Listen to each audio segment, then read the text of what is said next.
what happens when this equipment drops? When this equipment drops, what happens to that Angushta Matra Purusha, That space which you call room space, what happens to that room space once the walls that divide the room from the outer space, when that wall collapses, what happens to the room space? And so, continuing, verse number 4, Asya visramsamanasya sharirasthasya dehinaha dehad vimuchyamanasya kimatra parishishyate etad vaitat asya sramsamanasya sharirasthasya dehinaha dehad vimuchyamanasya kimatra parishishyate etad vaitat. And so, while the third verse described the presence of this consciousness that makes the subtle body, the sense organs, the prana, the subtle body operate, because this consciousness is reflected in the subtle body. Remember, like the reflection of the sun. The sunlight is everywhere, but the earth cannot reflect the sun like the waters reflect the sun. If the reflecting medium can reflect, that is called a reflecting consciousness. In this body, mind, sense complex, that universal consciousness is reflected where? In the subtle body. And it is the subtle body which sits in the gross body called the physical body. So the subtle 5 elements sit in the gross 5 elements, and so reflecting the consciousness in the subtle body, it brings sentiency to the gross body. Consciousness which reflects in the subtle body, and the subtle body sitting in gross body, what does it do to the gross body? The gross body you can't knock like you can knock this seat. The gross body, when you hit, you say, "Ow, I hit a little too hard." It has brought sentiency in the gross. And so, that sentiency is not the sentiency of the body, but it's in the presence of consciousness that the body becomes sentient. The presence of the consciousness in the subtle body, remember. And so, we have an expression in the tradition. We use the word chit to represent the universal consciousness. But when we talk about the universal consciousness in the individual, in the subtle body, reflecting in the subtle body, in English you will say reflecting consciousness. In Sanskritam we will say chit abhasa, chidabhasa. Abhasa is a reflection. Chit abhasa, chidabhasa is the word. And so in traditional Vedantic teachings, the individual is a chidabhasa. The same chidabhasa is what? Reflecting consciousness is a reflection of the original consciousness. Original consciousness is the universal consciousness which is everywhere, but in this equipment it reflects in this manner. In which manner? As I. It reflects as I. And so, he says, when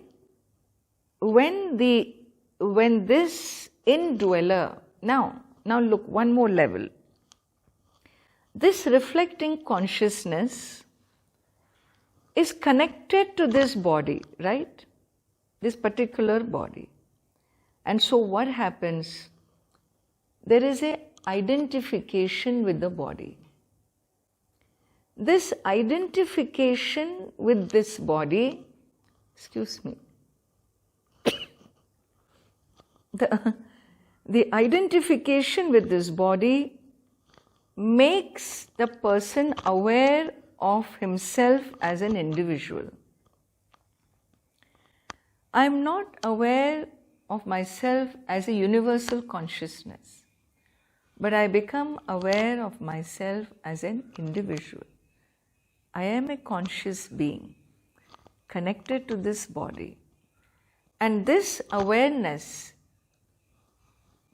equips me to be functional, to make this equipment work for me. Correct? Now, what happens when there is death? When there is death, the subtle body moves away from the gross body. Understand? The subtle body moves away from the gross body, where no more this body feels sentiency anymore. The body cannot feel sentiency. Why? Because sentiency was not the attribute of the physical body. So when the subtle body separates from the gross, you go knock knock, no answer. Feel the pulse, nothing moves, yeah? You call this person with all kinds of names, honey, darling, beloved, whatever, no response. Because the subtle body has moved away. Now, what was the subtle body? The subtle body was 5 prana, organs of action, the sense organs, the mind, the intellect, memories, ego. The subtle body is made up of 19 elements that help this person function with the gross body. Plus, this subtle body is itself made of 5 elements, inert. It's inert, isn't it? So when it is inert, this also cannot move. But because it holds consciousness in its reflection, in presence of consciousness, it continues to remain empowered to move. So it moves, it as though moves away. Consciousness doesn't move away. The reflecting medium called subtle body moves away. You understand? Look at this. This is a pot. Simple clay pot. There is no Vedanta without a clay pot, okay? We must have our clay pot in our hand. And in this clay pot, what is there? What is there? It's empty. Oh, that's meaningless. No. It is full of meaning. It's not empty. There is something called pot space in it. Right? The clay pot has a space called pot space, which is different from the space called outer space. Outer space is outside the pot, pot space is inside the pot. Now look, I'm going to do a magic. I'm going to move this pot. From where? From here to there. Has the space moved? Has the pot space moved? Space didn't move, but did the pot space not move?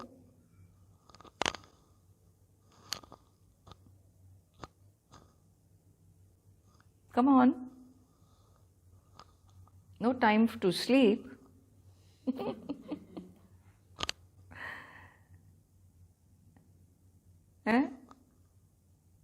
If you are confused with this space, let's go for a bigger space.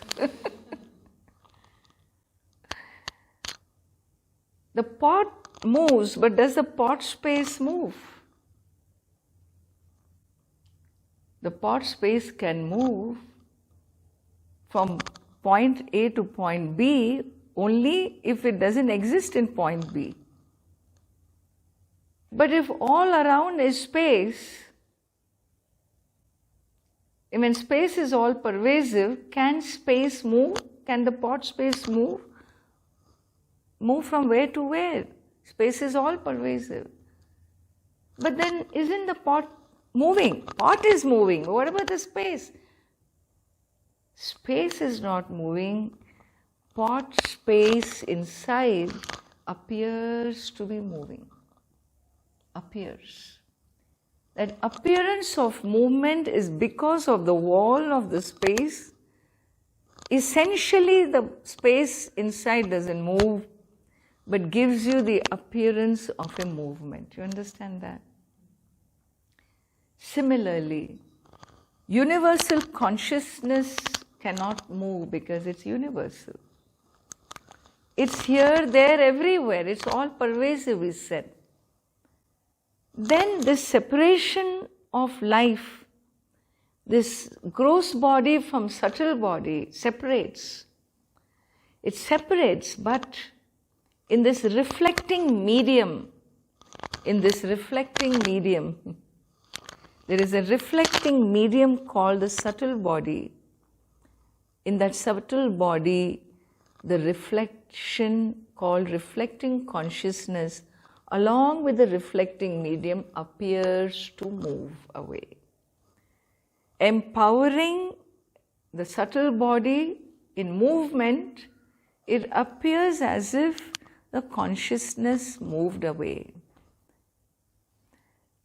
And in the presence of that consciousness, all the 19 elements, which identifies with the subtle body moves.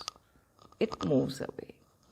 And so he says, Asya visramsamanasya sharirasthasya dehinaha dehad vimuchyamanasya. When it gets separated from the body, kimatra parishishyate. Do you think any activity remains in the body?